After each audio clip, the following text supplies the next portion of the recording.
Ruth और Naomi की कहानी। एलीमेलेक और नाओमी पति पत्नी थे जो इज़राइल के बेथलेहम में रहा करते थे। दोनों के दो बेटे थे, जिनमें से एक का नाम महलो और दूसरे का नाम चिलियौन था। बेथलेहम में आए सूखे की वजह से उन्हें वह जगह छोड़कर पास के देश मुआब में जाकर बस गए। वहां महलो ने रुत से शादी की और चिलियौन ने ओरपह से शादी की। लेकिन दुहक की बात यह थी कि नाओमी, रुत और ओरपह के पतियों की मृत्यु हो चुकी थी। इसके बाद क्या हुआ यह हम इस कहानी के माध्यम से जान सकते हैं। रुत और नाओमी। कई वर्षों पूर्व मुआब देश में नाओमी नामक एक महिला रहती थी। वह अपनी बहुओं रुत और ओरपह के साथ रहती थी। उसके पति और पुत्र की मृत्यु हो चुकी थी।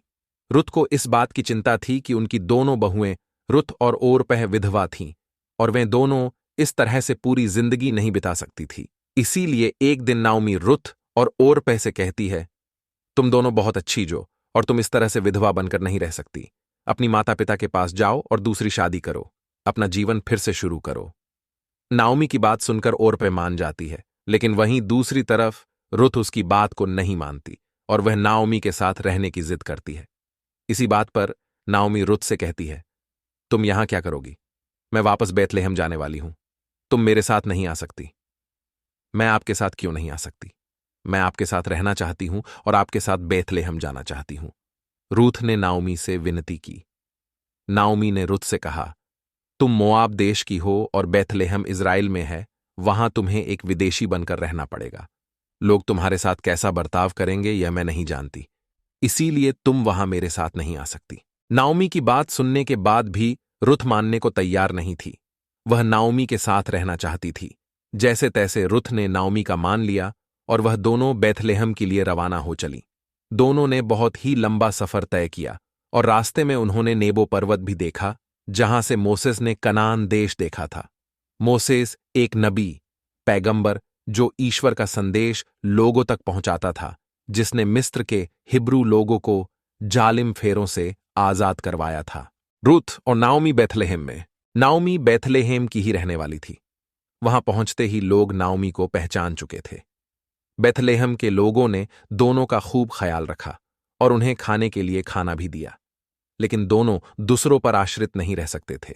इसीलिए एक दिन रुत ने नाओमी से कहा, मां, हम दोनों इस तरह से दूसरों पर आश्रित नहीं रह सकते।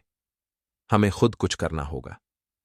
तुम्हारी बात सही है रुत, हम हमेशा के लिए अपने पड़ोसी पर निर्भर नहीं रह सकते, लेकिन हम क्या करेंगे जिससे हम अपना पेट पाल सके? नाओमी ने रुत से कहा। यह सुनकर रुत ने जवाब में कहा, अभी कटाई का मौसम आने वाला है। खेतों में फसल की कटाई के लिए लोगों की आवश्यकता होगी। मैं खेतों में कटाई का काम कर लूंगी। रुत की ऐसी बात सुनकर नाओमी उदास होकर बोली, बेटी, मैं कैसे अपनी बहू को किसी अजनबी के यहां काम पर भेज सकती हूं? लोग तुम्हें अजनबी समझकर तुम्हारा अपमान करेंगे। हमें कुछ और काम करना होगा। लेकिन रुत ने बड़े प्यार से और सूझबूझ के साथ नाओमी को समझाया कि इस काम में शर्माने की कोई जरूरत नहीं है। वह तो मेहनत करके अपना पेट पालना चाहते हैं। इसमें कोई बुराई नहीं है। रुत के समझने के बाद नाओमी मान जाती है। इसके बाद रुत खेतों में जाकर काम करने लग जाती है। रुत खेतों में फसल की कटाई का काम करती और अनाज की बालियां बिनती। रुत बड़ी ईमानदारी और सच्ची लगन के साथ खेतों में काम करती। बोअज और रुत। रुत जिस खेत में काम करती वह खेत बोअज का था। बोअज सामन और उसकी पत्नी रहब का बेटा था। वह बेथलेहम का एक अमीर जमींदार था और वह नाओमी का रिश्तेदार भी था। एक दिन बोअज अपने खेत में कटाई का काम देखने आया था। वहां उसने रुत को देखकर अपने कर्मचारी से पूछा, वह महिला कौन है? उसे मैंने पहले कभी नहीं देखा।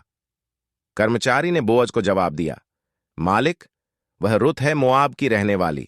वह महलों, रुत का पति जो मोआब में मारा गया था, की पत्नी है और नाओमी की बहू है। वह अपना सब कुछ छोड़कर नाओमी के साथ आई है और वह बड़ी ईमानदार है जो खेतों में मन लगाकर काम करती है। आप शायद नाओमी को अच्छे से जानते होंगे। हाँ, मैं नाओमी को जानता हूं, वह मेरी रिश्तेदार है और एलीमेलेक की पत्नी है, बोअज ने अपने कर्मचारी से कहा। नाओमी के बारे में जानकर बोअज बहुत प्रसन्न था। ऐसे में बोअज रुत के पास जाकर बातें करने लगा। बोअज ने उसका नाम पूछा। उससे कहा कि नाओमी खेत में रखे हुए पानी को पी सकती है और यहां बिना किसी परेशानी के काम कर सकती है। बोअज ने रुत को खाने के लिए और नाओमी के लिए रोटियां भी दी। बोअज अच्छे से नाओमी से पेश आ रहा था। रुत ने बोअज के खेतों में काम किया। वह दिन में खेतों में काम करती और रात को वह गरीबों के लिए कपड़े सिलती। दुनिया भर में अच्छी फसल कटाई के बाद लोग जश्न मनाते हैं। कई जगहों पर इसे त्योहार की तरह मनाते हैं। वैसा ही जश्न बेथलेहम में भी मनाया जाता था। त्योहार के अवसर पर बेथलेहम में जश्न का आयोजन हुआ था, जिसमें रुत अच्छे से तैयार होकर जश्न में शामिल होने गई थी। जश्न में बोअज ने रुत को देखा और वह उसकी खूबसूरती को देखकर आकर्षित हो गया। इसके बाद बोअज ने निर्णय लिया कि वह रुत से शादी करेगा। बोअज शादी के लिए नाओमी से बात करने जाता है। वहां जाकर बोअज नाओमी से कहता है, अगर आपको कोई आपत्ति नहीं है तो मैं आपकी बेटी रुत से शादी करना चाहता हूं। आप मुझे आज्ञा दें कि मैं रुत से शादी कर सकूं। यह सुनकर नाओमी खुश हुई और उसने बोअज से कहा, मैं खुश हूं कि तुम रुत से शादी करना चाहते हो। मैं तो यही चाहती कि तुम रुत से शादी करो, लेकिन हमारे परंपरा अनुसार मेरे भाई का पुत्र इसका अधिकारी होगा। जब तक वह मान नहीं जाता तब तक तुम उससे शादी नहीं कर सकते। ऐसी बात जानकर बोअज नाओमी के भाई के पुत्र से बात करके रुत से शादी की अनुमति ले लेता है।